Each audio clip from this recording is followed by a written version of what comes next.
firearms by themselves are not evil. They become that way in the hands of people who are irresponsible, who have no goodwill in mind. Unfortunately, we don't live in that beautiful world where there is no firearms.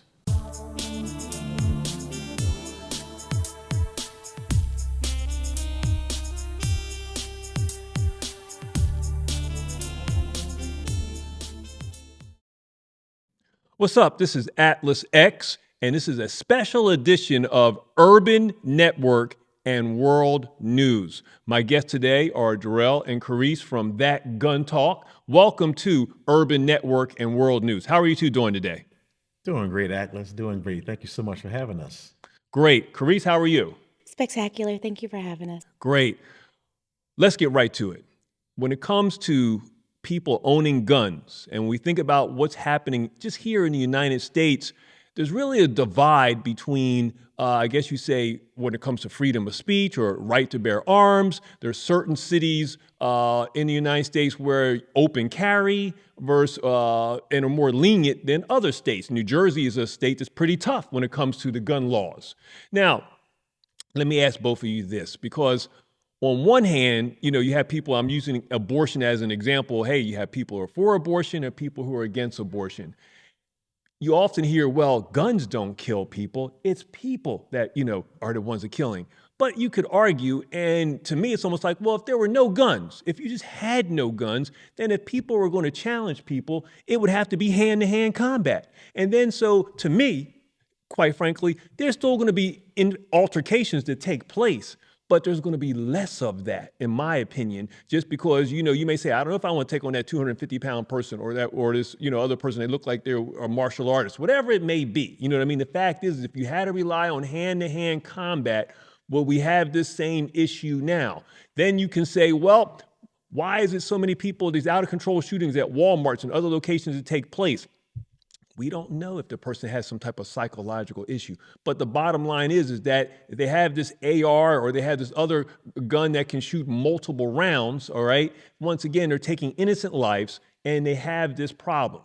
So this is really a hot button topic, okay, across the board. And of course, the NRA, okay, is always at the center of things like this. And so let's start off with you telling me about your organization and where do you weigh in on this really hot button topic? Hey. Well, Atlas, you said a lot of things there, brother. A lot of things. Our position and the reason why we came into what we've come into now, called That Gun Talk, was just that, to have a talk in the community about guns and gun violence. We see that it's rampant. We see that it's here in our cities, and not just our cities, all over. And it's our job, we felt like it was our job to go out and make a change in the community with the aspect of a firearm, looking at a firearm, culturally at a firearm, looking at our past with firearms. And I've always said, and I will always say, that firearms by themselves are not evil. They become that way in the hands of people who are irresponsible, who have no goodwill in mind. Unfortunately, we don't live in that beautiful world where there is no firearms. And may I just say, there's a lot of mental illness as well. That is correct. And as I was saying, we don't live in that world where there's no firearms. Unfortunately, it's nice to dream that if all firearms were gone, great. But that's not where we are today. And I also believe in the right to protect our lives.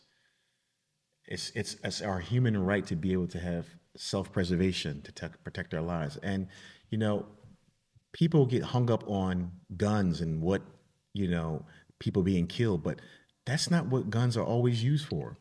There's hunting. There's sporting events.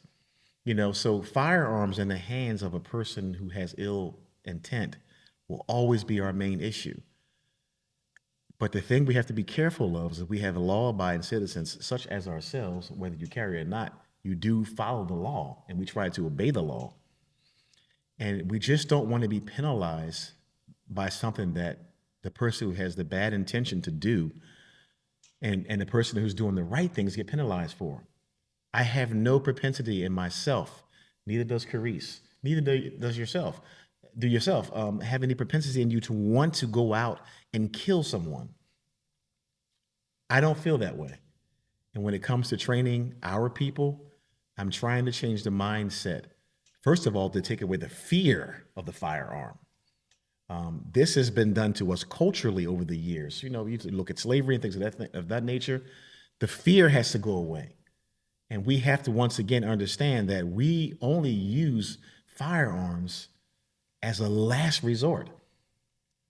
So I know what you're seeing in the city today, people are using it as a first resort, but I can guarantee you those people have had no training at all. So that's a big issue that we have in our city. We have people that are getting firearms. We have, first of all, youth that are getting these firearms, but where are they getting them from? Well, that's a key problem right there. That's the part I want to talk about. How are they getting access to them? And it's really interesting because when we talk about like self-protection, I grew up with my father who was a deer hunter. And I tell everyone this story. He was a deer hunter. I never even looked at carrying a firearm for self-protection until I was robbed. And it was just like, oh, this is just time. Like it's oh my goodness, what's going on here in our city? What's happening to the mental health of our people? What's happening to people that just don't want to do bad towards us? Like it's just interesting to me because I mean, we made deer meat. My dad made like he went out and hunted hogs. And you said the NRA. The NRA has scholarships for children that want to hunt. And it's, learn the hunting aspects of firearms. It's not all about Violence. the violence. And this is the part that's very disturbing. And this is the part that's also, hey, we're here to help people understand how to store your firearm properly. Don't store your firearm in your vehicle.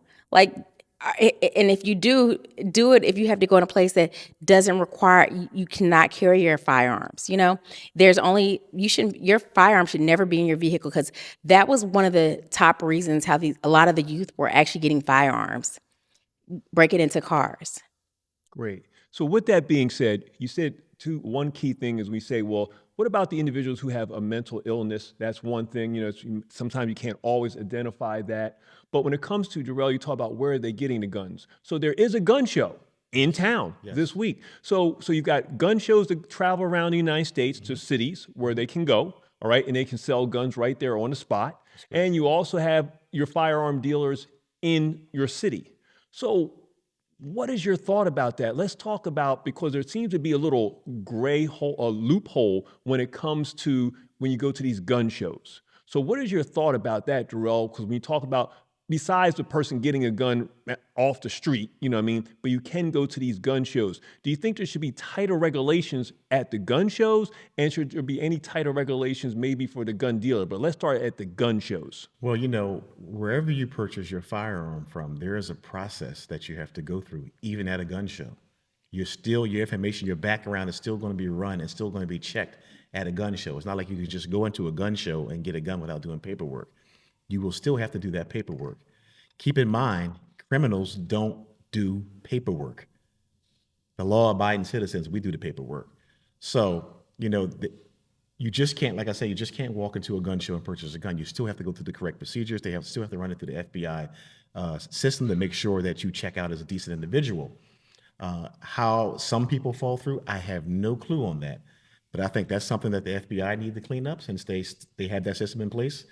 But to the law-abiding citizen who's doing it the right way, I don't see a problem with it if you're doing it the right way. We have a gun club, and we have hundreds of people that do everything the right way. They come to training, they get educated, they have their gun license, and everyone goes through a criminal background check before they even are able to purchase a firearm. Well, great. And that's what I want to talk about next. You're part of one of our, the Blueprint execution plans. That Gun Talk is part of our coalition members. And let's just talk about how you started the gun club and where things stand now.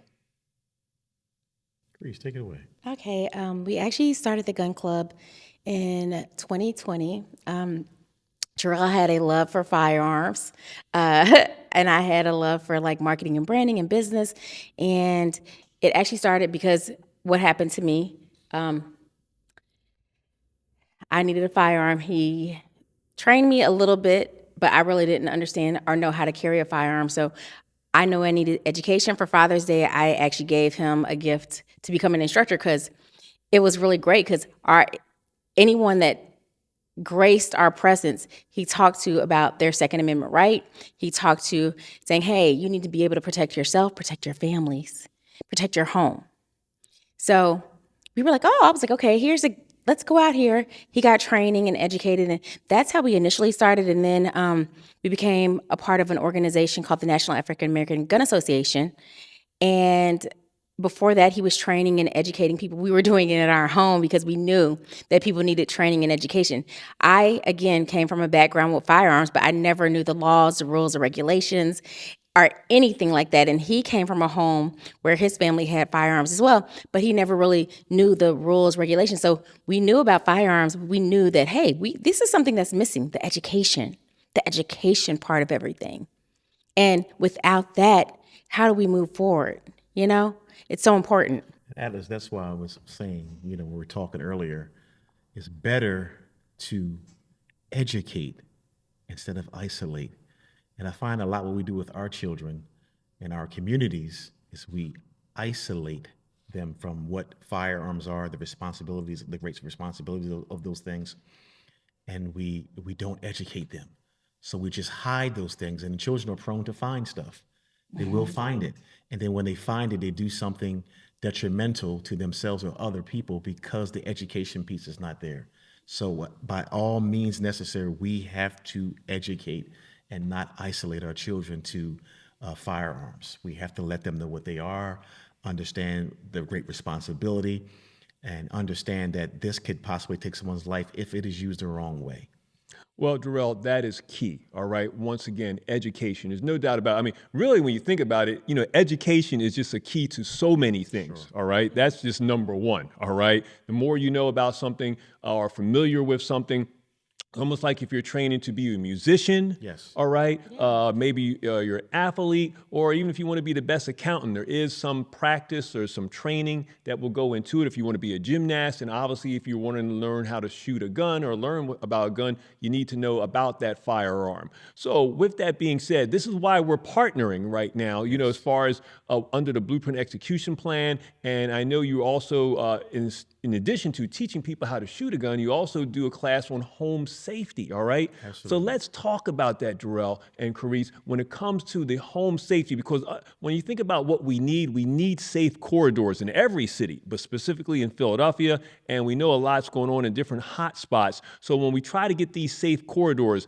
because like I said, when it comes to these guns, and we're talking about, well, how are these guns getting out there? Well, whether you're going to some type of local convenience store or buying it out of a trunk of a car, there are some guns that kids are stealing from home because maybe the parent doesn't have it locked up correctly. So tell me, Jarel, Karise, what do you teach in your home safety? What are some of the tips that you talk about when it comes to safety, properly storing a gun? Yeah, and that's a good point. Thank you for bringing that up because safety is number one, paramount in everything that we do. And my heart breaks when we find a child that has found a firearm in a family and has accidentally discharged that firearm and lost their life. Tell them about us passing out gun locks for the 1-year-old. Yeah, so like she's saying, there was a child that, I think the child was 3 years old, but found a firearm. Was 3 years old, found a firearm in a home that wasn't secured, and accidentally discharged and killed herself. So these things break my heart. These things can be changed if we educate ourselves. So in our home safety courses, we teach people about different safes and different methods of how you store your firearm at home.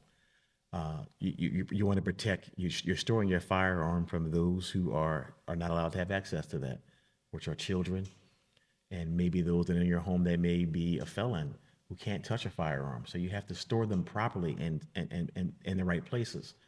So we spend a lot of time on how you store, where you store, what types of safes are best to use, how you communicate with 911 when someone's in your home and things of that nature.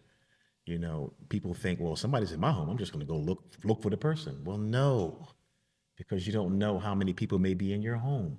So your best bet is to get to a safe environment in your home, lock yourself in a safe environment, and call 911 and defend that safe location. But do not go look for that individual. So there's Wow, that's a significant point you make right there. yeah, you don't want to go look for someone because typically in home invasions, there are more than one person in your house. So you go out looking for someone in your home and then something happens to you.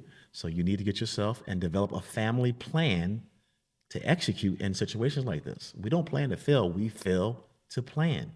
So we're trying to put that in the minds of all of our students that come to our class on how to prepare yourself in a situation like that. If we do nothing, we will get nothing. And also with that, we also talk to people about, oh, do you have double locks on your windows? How do you have double door? How's your door secured? Do you have a home alarm system? Do you have a light that comes on at a certain time? Like, it doesn't even have to just do with firearms and storing them properly. It also has to do with how are you securing your home properly? Great. Now, Jarel, off camera, you know, we were talking about different guns. I asked you about a 9mm. Yes. All right, but you also have, what was the name of the gun you brought today? Oh, the gun my EDC is the staccato. Right, a staccato, right. So it's one thing to store the gun. Yes. It's another thing to know, because you told me the staccato is more accurate than the 9mm, all right? So you also teach people how to shoot their gun the correct way from there. And Karise, you know, you've told me different things where, you know, if you don't know this, you know what I mean, maybe the gun could jam on you, or if it does jam, what to do. So let's talk about that component, because you also instruct people on how to shoot the gun the correct way, maybe loading, putting your clip in, you know, things of that nature. So let's talk about that a little bit. And I will say, staccato is a 9mm. There's just various types of 9mm Yes. that we have access to. Oh, okay. I know that staccato, as you told me, is like the Bentley of 9mm, all right? And Jarel, once again, you are an expert in this, but what would be some of the key tips, you know, when it comes to if you're instructing someone, because not only is it the home safety, but if they want to come out to your training class, all right, you're also going to take them through what is necessary. If you're going to defend yourself, you need to know how to fire that gun. Talk about that a little bit. Yes, see, because here's the key, Atlas, and I'm glad you asked that. Here's the key. If I just teach you how to shoot, I'm doing you a disservice without teaching you the laws behind that. Because then you will go out here and defend your life in a way that might be reckless, or you may thought is right and it was actually wrong, and you wind up in jail for the rest of your life. So it's key that we had that balance, because what you'll find out in training is the firearm comes out only as a last resort. So there's stages and things that have to be in play for you to even bring your firearm out. Most people don't know that. They think they can shoot a warning shot in the air. No, you can't do those things. Those things are not allowed, because everything that goes up must come down. And every round and every bullet that leaves your firearm, you are responsible for that. So, you know, we teach that balance. Again, if I just teach you how to shoot, I'm doing you a disservice. Because the most important thing that we need today in our community to be safe on these streets is going to be your situational awareness. How aware you are of your surroundings. That is key. See, I'm not talking about bringing out a firearm. I'm talking about being aware. So if I'm out and we're out someplace and something's getting ready to happen and I see it happening and I catch it in time, I can walk the other direction. Because I have a firearm doesn't mean now that I can go to that, because that's not what it's for. I'm not the police. I'm a law-abiding citizen. And police have other protections and other things that they can do that would not get them in trouble. We have to get out of there, okay? So if something's going on and I see it, I'm going to go the other direction. Although I have a firearm, I'm going the other direction.